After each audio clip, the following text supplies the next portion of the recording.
Olá, sejam bem-vindos a mais um vídeo do canal Pocotaku. Eu sou o Alisson, se você é novo por aqui, não esqueça de se inscrever e também ativar o sininho para receber todas as notificações no canal. Deixe seu like no começo do vídeo para estar nos ajudando. E no vídeo de hoje nós vamos estar falando sobre One Piece 1075 e 1076, porque um só não era o bastante, não trouxe muitas coisas, e o segundo, que é o 1076, esse sim, trouxe muita novidade. Por exemplo, o passado do Kaido. Então a gente vai entender um pouco mais sobre a criatura mais forte do mundo de One Piece. Então, vambora nessa. O episódio começa mostrando o punho gigantesco que o Luffy tinha criado para acabar de vez com o Kaido.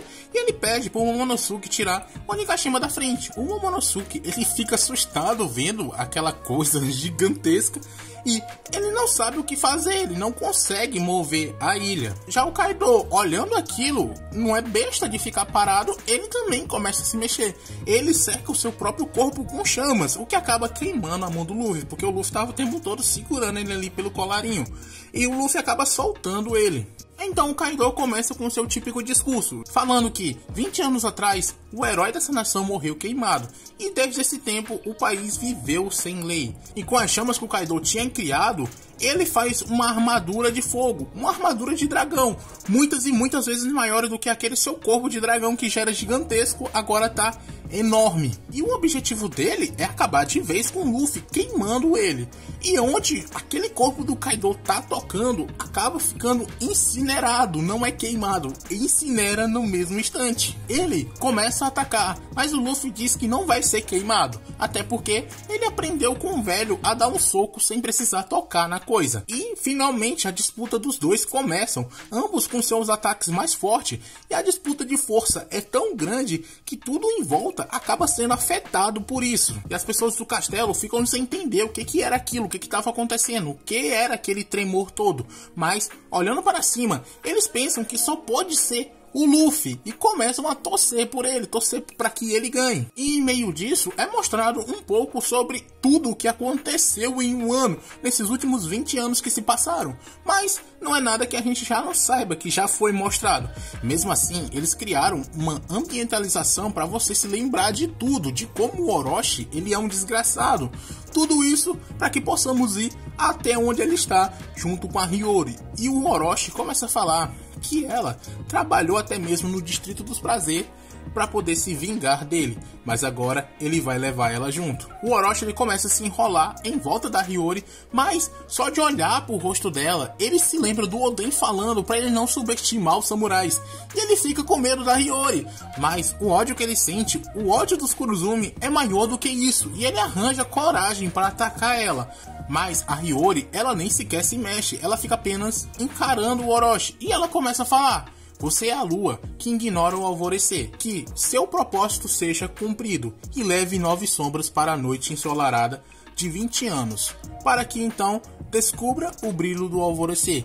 E essas são exatamente as mesmas palavras que a mãe dela, a Tolkien, falou antes de morrer, por isso que essa cena é tão impactante. E quando ela ia ser atingida, o Orochi é quem acaba sendo cortado, e a cabeça do Orochi foi cortada pelo Tenjiro, que apareceu ali para proteger a Hiyori. E essa cena da cabeça cortada indo direto para um dos balões que o pessoal estava soltando na cidade, com a frase escrita que seja o fim do Orochi, é muito impactante. E essa cenazinha do balão vai retornar mais pra frente, a gente vai ver ainda nesse mesmo vídeo aqui.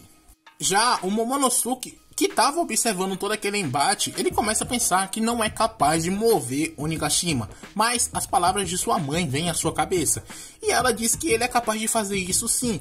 E lembrando do seu pai, da sua mãe e até mesmo da sua irmãzinha, o Momonosuke ele finalmente cria coragem para continuar tentando segurar a ilha. E quando finalmente vai ser mostrado o desfecho da batalha do Luffy, o episódio se acaba aí, mas a gente vai seguir do outro. E o outro episódio já começa mostrando um pouco sobre a história do Kaido.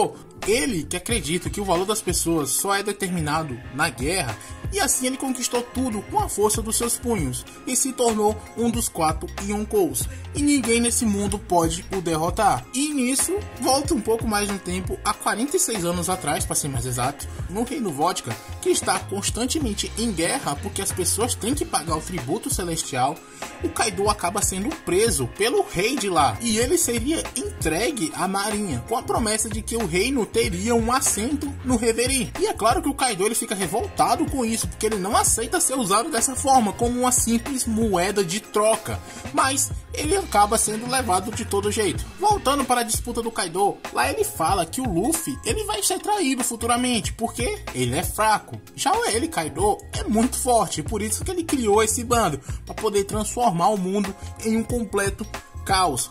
Mas o Luffy, ele fez bem em reunir todos aqueles samurais junto com ele, pela sua causa. E ele sabe que o Luffy é a esperança deles. O Kaido, ele começa a cuspir fogo, e mesmo atingindo só a mão do Luffy, parte desse ataque ainda pega nele, e ele começa a queimar. E o Kaido diz que o Luffy, ele fez um bom trabalho, mas ele não pode mudar o mundo sozinho. E nisso, outra parte do passado é mostrado, com o Kaido fugindo do QG da marinha. E ele destrói completamente os marinheiros dali, e luta até não aguentar mais. E quando ele cai cansado, ele acaba sendo capturado de novo. E novamente, ele vai e foge. Tudo isso porque ele estava com fome. Toda vez que ele ficava com fome, ele deixava ser capturado pela marinha, comia e depois fugia dos barcos. Até que, há 44 anos atrás, quando o Kaido tinha apenas 15 anos, ele chama a atenção do Rox. E a pessoa que leva ele até o seu capitão é o Barba Branca, que ainda estava novinho nessa época. E assim o Kaido acaba se juntando ao bando mais temido daquele tempo, até o incidente de God Valley, que foi o fim dos Piratas Rocks e a separação de todos eles. E quando eles se separaram, cada um foi para um canto e subiram como Imperadores do Mar. O próprio Kaido, a Big Mom, o Barba Branca se tornaram Yonkous. E nisso, muitos e muitos anos foram passados. E ele estava tendo uma conversa com o King sobre uma frase que ele ouviu do Yamato, que havia falado sobre Joy Boy. Ele se lembra também que o próprio King já havia falado sobre Joy Boy. Ele não sabe se é o mesmo Joy Boy, mas ele lembra que o Oden queria abrir as fronteiras de Wano para recebê-lo. E ele fala pro King que ele sabe exatamente quem é Joy Boy. Mas antes dele terminar, vemos o Momonosuke torcendo pelo Luffy e tentando dar um jeito de mexer a ilha. O Yamato fica dando apoio a ele e o Momonosuke ele começa a criar nuvens flutuantes, bem pequenininhas, nada demais ali. E enquanto isso, a luta continua lá embaixo, com fogo para todo lado e todo mundo desesperado, porque não tinha para onde eles irem. Até que a água começa a percorrer todo aquele lugar, todos o andar mais de baixo. Ele vai passando por todo canto, salvando todo mundo. Mas enquanto isso tá acontecendo, Onigashima tá tombando também, porque as nuvens que o Kaido havia criado tinham sumido. E agora não tinha mais jeito, ou o Momonosuke agia ou a ilha ia cair de uma vez por todas.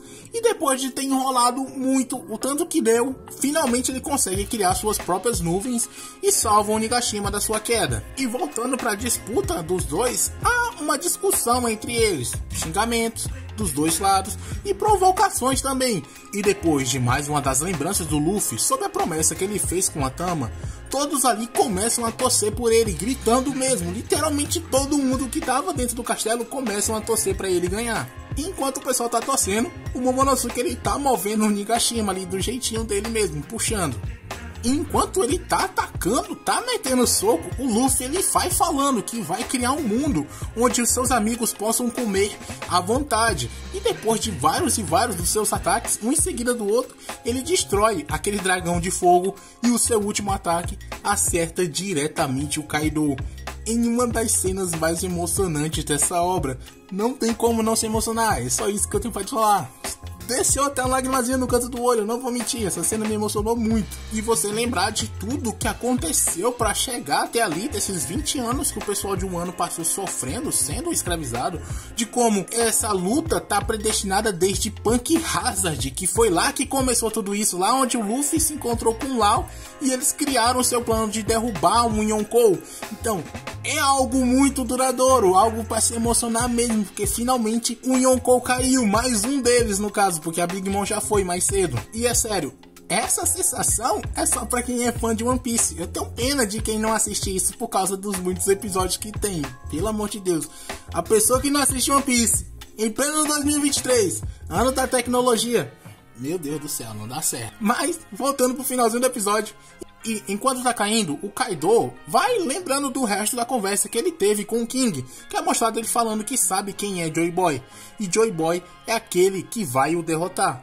E foi exatamente isso que aconteceu agora. O Luffy derrotou o Kaido. E nós encerramos esse episódio por aqui. Espero que vocês tenham gostado.